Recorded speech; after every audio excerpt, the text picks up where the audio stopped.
But let's say we just did. Let's say we said, all right, guys, you don't have to explain that first singularity. Now, they do.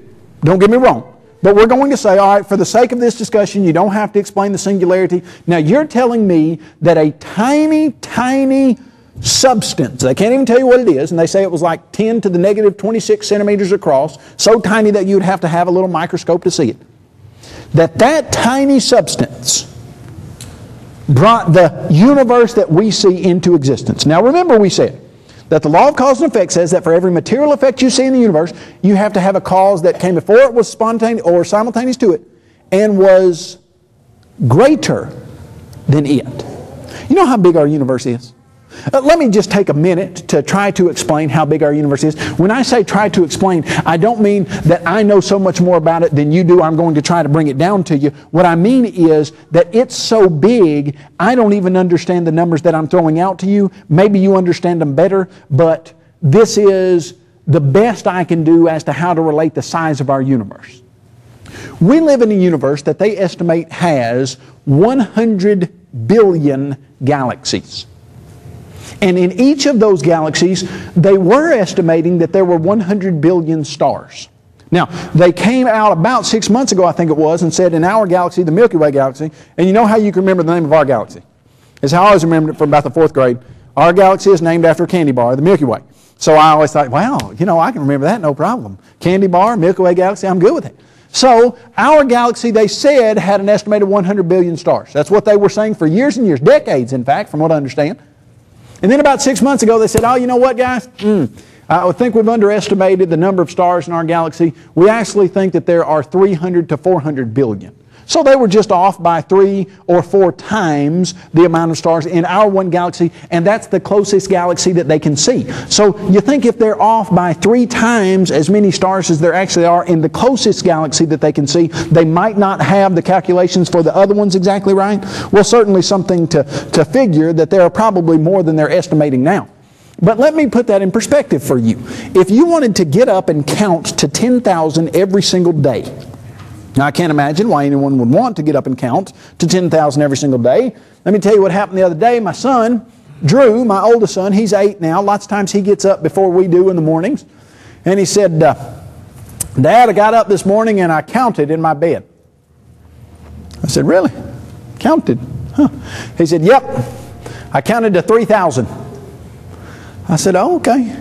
You counted to 3,000 in your bed this morning. He said, yep. I said, why would you do that? He said, well, I just wanted to count. Well, I mean, if you're prone to counting to 10,000, well, great. Good for you. I don't know how long it will take you. I think if I was correct, as I remember correctly, it took him about 30 minutes to an hour to count to 3,000. But that's what he did. You want to count to 10,000 every day? Okay, might take you a couple hours, maybe an hour or so. You count to 10,000 every single day, 365 days a year.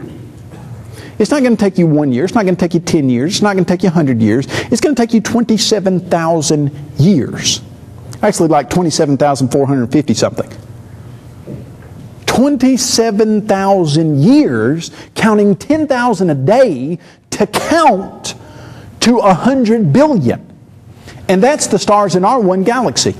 The sun is a middle-sized star. You can put 1,000,000 Earths inside the sun. You can put 450 suns inside the biggest stars. So you can put 450 million Earths inside some of the biggest stars.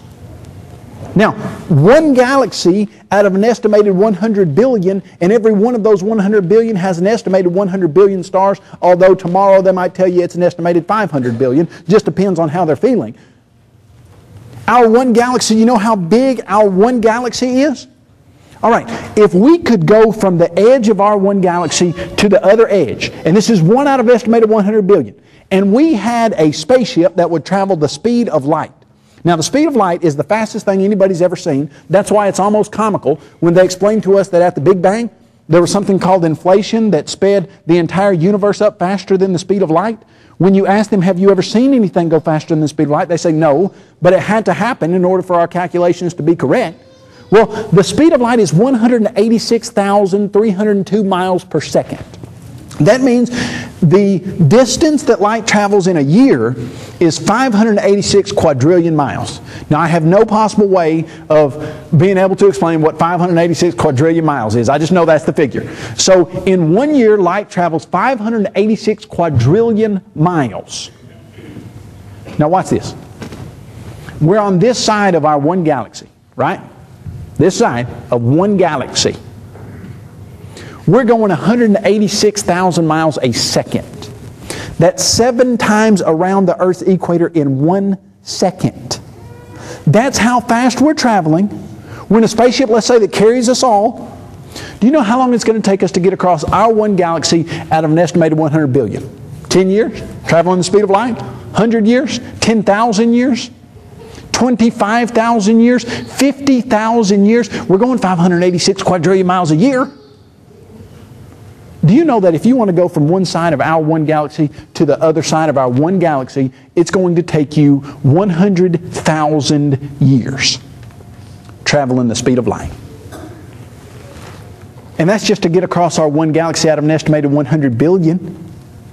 If you want to go to our next nearest neighboring decent-sized galaxy at all, the Andromeda Galaxy, you're still traveling the speed of light. It's going to take you 750,000 years traveling the speed of light to get to the next nearest galaxy.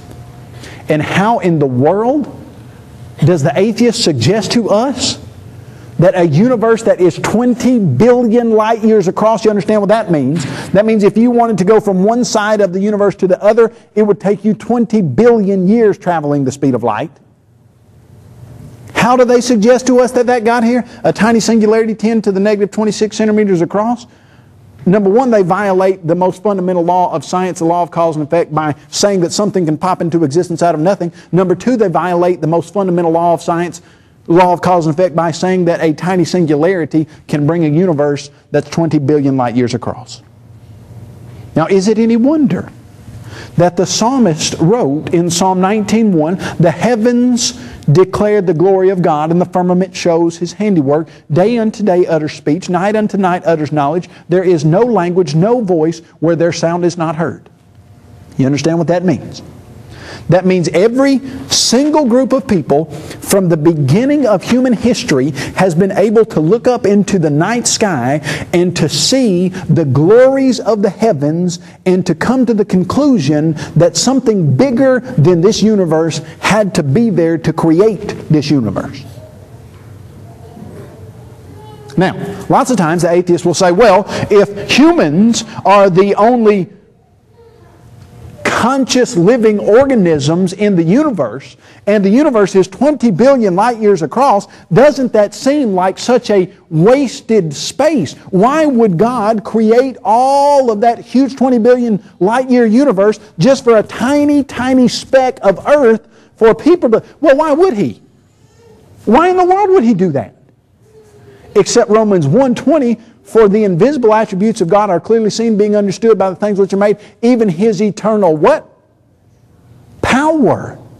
Why does God make a universe that big? He makes a universe that big so that it is manifestly absurd to suggest that a universe like that could come from a tiny singularity. That you have to literally step away from any reasoning to adopt that type of ridiculousness. And yet entire nations have. Right now there are estimated 7 billion people in the world. You look at some of the Far Eastern nations, etc., and you've got sometimes a population of 75 or 80% of them that have adopted the ridiculous idea that there is no God. When I say ridiculous, I certainly don't mean to belittle anyone's intelligence.